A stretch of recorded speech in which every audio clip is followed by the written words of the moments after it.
L'agrégation des textes courts a pour objet de regrouper par unité de sens commun tout ou partie des contributions. Autrement dit, il s'agit d'étiqueter les textes collectés. 1.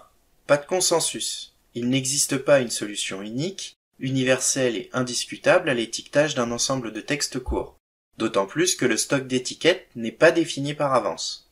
Le choix d'une agrégation à granularité plus fine atténuera ce biais d'interprétation. 2. Cohérence. L'interprétation doit rester au fil du travail d'étiquetage constant et cohérent. Les groupes sémantiques sont cohérents.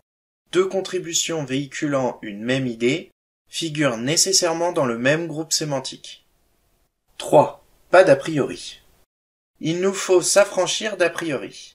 Il ne s'agit pas de plaquer un modèle défini au préalable. L'ensemble d'étiquettes sera extrait directement des données collectées. 4. Multiclasse et multilabel. Multiclasse. Il résulte du traitement de plusieurs groupes sémantiques. Multilabel.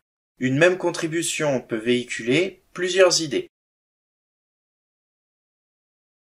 Au démarrage du processus itératif d'étiquetage, la plateforme se doit de calculer un regroupement initial. Suivant notre expérience, la pertinence de ce regroupement initial facilitera grandement le travail du superviseur. L'étape 0 est un problème de classification non supervisée de données textuelles. Dans ce cas, on pense aux méthodes de topic modeling, LSA, LDA, etc., qui se fondent sur la matrice d'occurrence de mots, ou plus précisément de lemme. Ces méthodes se sont révélées inadaptées aux contributions collectées en réponse à une question ouverte. Pour l'essentiel, la matrice des occurrences est bien trop creuse. À noter que cette problématique est de nouveau un sujet de recherche à l'aune des ruptures dans le NLP, dont nous avons tous été témoins ces dernières années. Modèle de mots Skipgram, modèle de langue BERT et XLNet. Par exemple, voir Top2Vec en 2020. Nous avons pour notre part développé notre propre chaîne de traitement intégrant un pipeline de préprocessing, PostTag, Lemmaz, mots composés. Un calcul de modèle de lemme établi sur l'ensemble du corpus traité depuis l'origine de Toc4, plus de 800 000 contributions uniques, enrichi des contributions en cours de traitement. Un algorithme de clustering fondé sur la distance des contributions. Passons à l'étape N. Les données collectées sont traitées par lot, permettant d'apprécier l'émergence des premiers groupes sémantiques alors que la consultation est en cours. Les différentes étapes d'une même itération peuvent être décrites ainsi. Le superviseur valide les étiquettes de l'étape 0. Apprentissage supervisé. La machine calcule différents modèles d'apprentissage de cet ensemble de données étiquetées et validées par le superviseur. Sélection. La plateforme sélectionne le meilleur modèle suivant l'ensemble d'apprentissage. Inférence. Le meilleur modèle sélectionné infère le lot de données numéro 1. Fin de l'étape numéro 1. L'étape numéro 2 commence par la validation du superviseur des inférences du lot numéro 1. Ainsi de suite. On peut énumérer pêle-mêle quelques exemples. Ordre de présentation des données et taille optimale des lots. Unbalanced groups, déséquilibre des classes. Hétérogénéité des données collectées, faute de frappe, emoji. Taille des ensembles d'apprentissage. L'objectif du traitement est atteint lorsque l'ensemble des contributions collectées pour chaque question ont été étiquetées dans la mesure du possible. Voilà pour le côté théorique. Passons au concret, la station de labellisation en elle-même. Nous sommes ici en cours de traitement, plus précisément lors d'une étape N. Un modèle a été entraîné avec les données validées par le superviseur. Le lot numéro 1, inféré par le modèle, est présent à l'écran.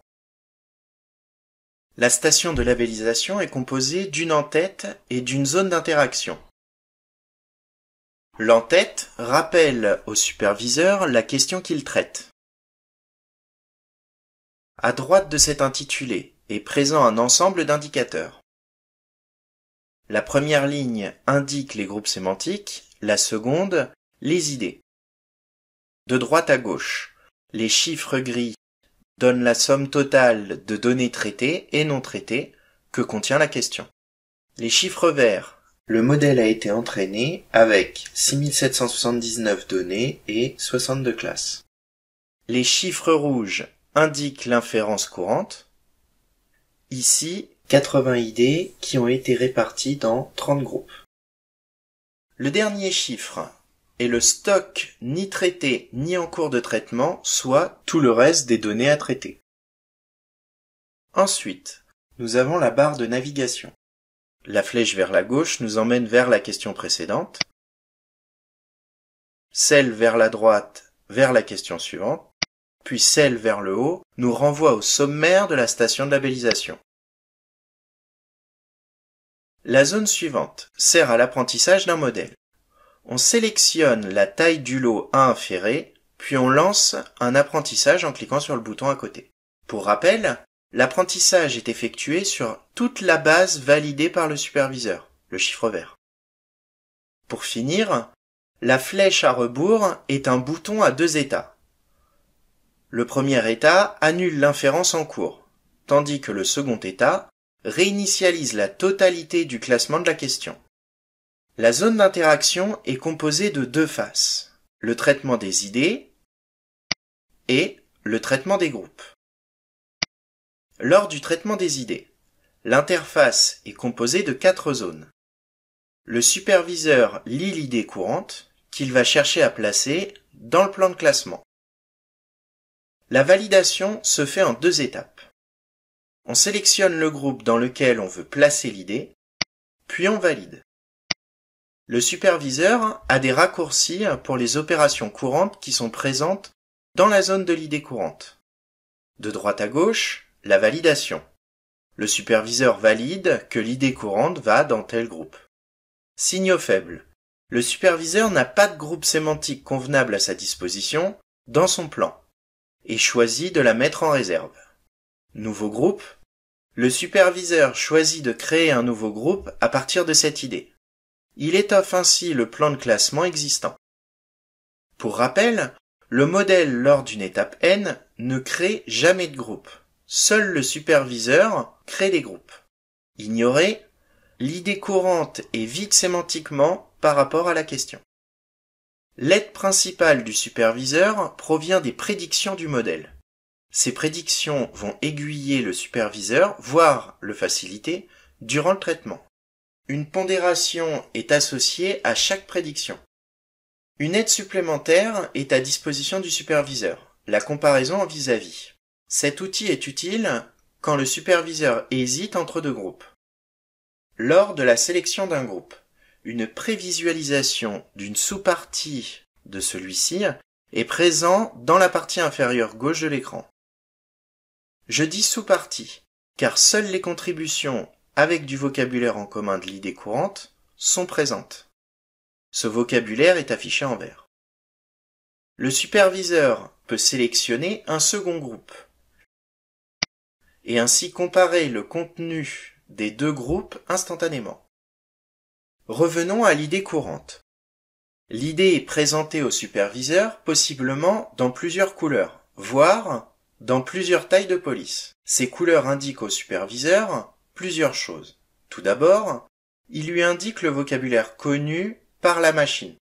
Ce qui n'est pas gris clair est connu par la machine.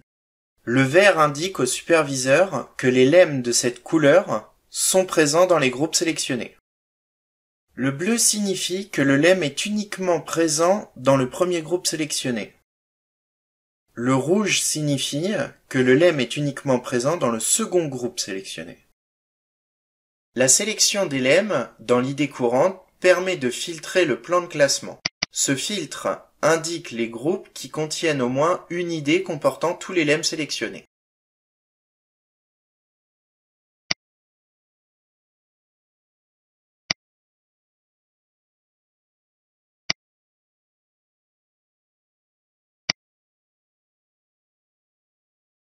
Une contribution peut contenir plusieurs idées.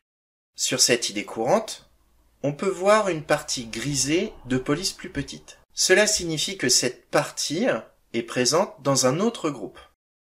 on sait instantanément dans quel autre groupe se trouve cette autre partie.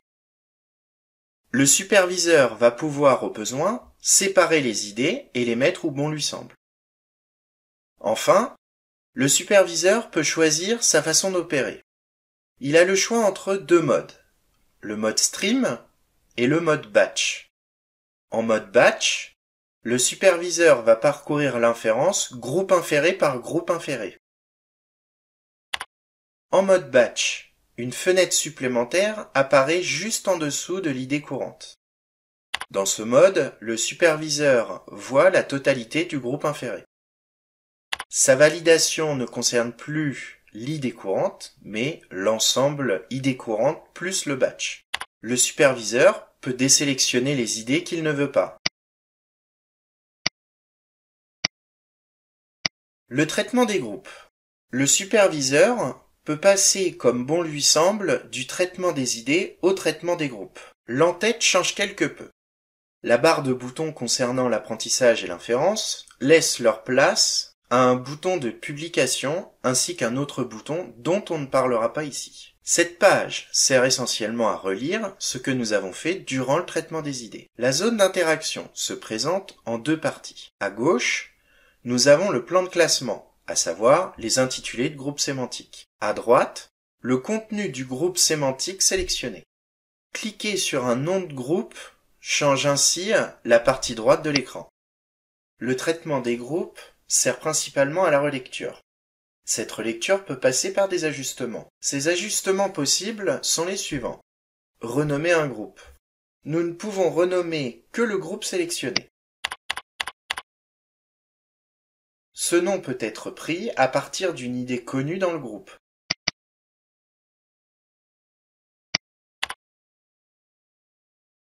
Déplacer des idées d'un groupe à un autre. Cette action se fait en deux étapes. Sélectionner une ou plusieurs idées et les glisser-déposer à l'endroit voulu.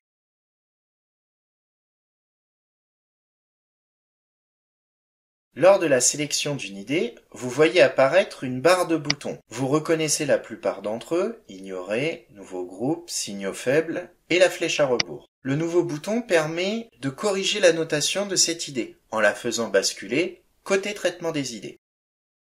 Jusqu'à présent, je vous ai montré un cycle d'apprentissage dynamique, validation, apprentissage, inférence.